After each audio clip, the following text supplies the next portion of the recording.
Hi hello.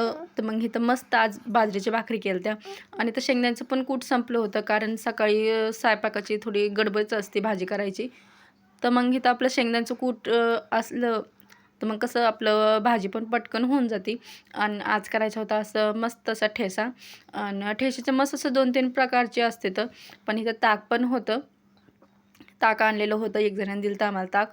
तर मग मला चला त्याचा ठेसाच करते आणि तुमच्या संग रेसिपी पण शेअर करते. तर मग इथं भरपूर अशा मिरच्या होत्या, त्याला मी आधीच धुवून घेतल्या होत्या आणि मिक्सरमध्ये असे जास्त बारीक पण नाही, अशा मोठ्याच दोनदा असे मिक्सरमध्ये फिरून घेतल्या होत्या.